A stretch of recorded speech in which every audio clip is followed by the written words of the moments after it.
So now Yeah. we're gonna fast forward. You're weighing your options between which three schools to commit to. So at the time, I wanted to go to USC, University Okay. of Southern Cal, Florida, and that was really it. I didn't have a top three. I didn't really have a top five. I was Okay. just kind of going with the flow.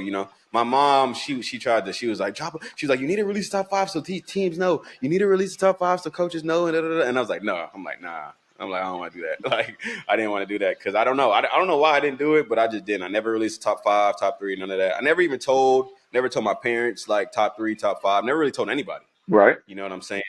But as I took my visits, there was just schools that I liked. So I went out to USC, loved it. Nelson was out there. He took me around campus, and I mean that just speaks for what it was. He was Hmm. man out there. He had at the cafe, at the little cafe spot. He had a sandwich named after him, and I Mm. just thought that was.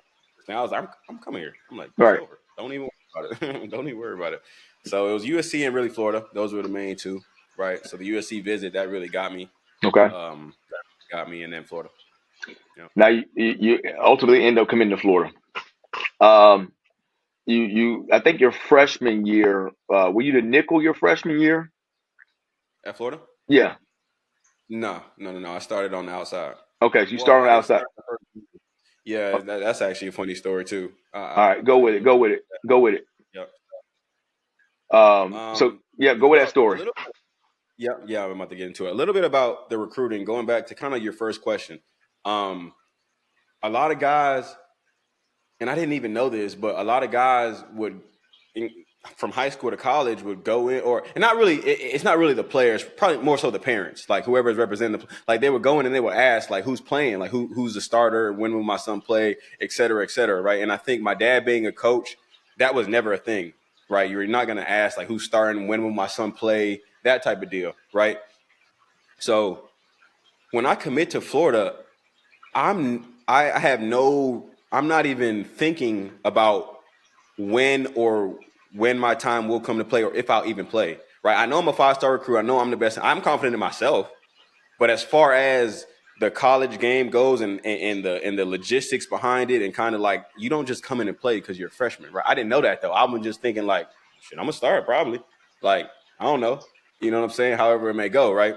But all that to say, there was Marcus Roberson and Luchez Purifoy in front of me, right? They're juniors. They're projected top. Now, I know all this now because I did my homework on it now, and it was just crazy to me because I had no perception of really what was going on. I was just going with I was just going with it, right? So in front of me was Luchez Purifoy and Marcus Roberson, right? Top two projected first round draft picks, Mm. right? I didn't know this. I didn't meet them when I went to Florida for my visit. I was hanging out with a different group of people, like different group of players. Right. I didn't meet them. I didn't even talk to them. I didn't really talk to any DBs. I didn't really care to. That wasn't my thing. I didn't need to go to a school and seek. I just wanted to go to a school, and I was going to make the decision for myself, right? Hmm. Because mind you, I have been around college campuses my whole life. My dad coached at University of Miami, then ECU. So I've seen college campuses. I've been on. I've seen it all, right? So I didn't need much. I needed like certain things that I wanted to see that you know what I'm saying? Cool. So fast forward. I commit to Florida. We get to training camp, and I get to training camp, and then I start running with the twos, and that's when I kind of had them all. I was like, oh, okay, I'm a backup. Okay, cool. But I wasn't tripping. I wasn't like crying. I was like, okay, cool. This is what is going on. So we get to the film room, and I see. I'm like, oh, that's Marcus. I'm like, oh, that's Pure. I'm like, okay. Oh, this is because I don't know. Our recruiting was different. I didn't meet the team. We didn't meet the team till it was damn near time for training camp. Okay. So Okay. because they separated the freshmen and the other guys from workout, so I knew all the freshmen. But as far as meeting all the older guys and stuff, that kind of came as training camp started. So cool. Fast forward, training camp goes by. I do have a good training camp, and the game comes. So it's game week, and the game comes, and I'm getting good reps, right? Because T-Rob, my coach, Tavares Robinson, best coach that I've ever had. I love him to death.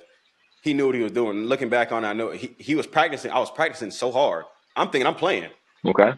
I don't know the depth chart. I'm not looking at the depth chart. I'm not asking coach if I know better than like, I'm a coach's kid. I'm not gonna ask you if I'm playing. I'm just I'm just like, hey, I'm ready to play. That's Right. all I'm saying. Like I'm ready to play, So Saturday comes, we're playing Toledo.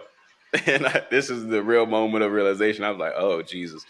We run out the swamp. It's going crazy. I'm like, okay, here we go. It's game time, right? We kick the ball off, so we're on defense first. And the defense runs up the field.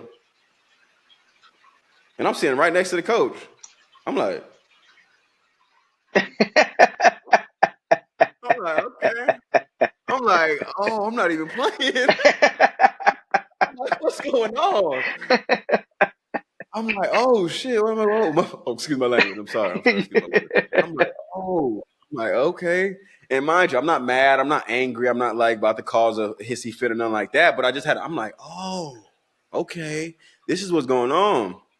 So I'm watching the game, and I actually told this story on my podcast. It's actually on my Instagram. This is how I got number one. I Okay. had made a bet with I made a bet with Coach about my number. We'll tell that story a little bit later. But Yeah. so fast forward, I wrap this story up, man. So the game's starting, and I'm standing at this coach, and they're playing, and I'm not even in the game. I'm like, what's going on?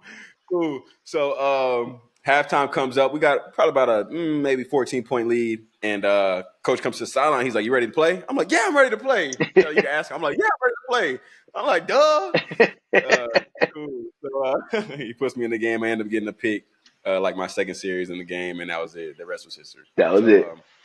That was like kind of so recruiting for me, and kind of forgot why I was telling that story, but that's kind of how I handled recruit. I didn't really even know that I had two guys in front of me that were supposed to go in the first round. Now they did some things that, so they messed themselves up. They derailed themselves, which helped me. It put me right into the position and had me all SEC freshman, all the good stuff. So I started off my career, boom. You know what I'm saying? Unfortunately, I hate to say this, but it's the truth. But those guys, they helped me by, what I'm saying, they didn't do what they were supposed to do. Right. And came right in and boom, took over, and that was it. It was wraps.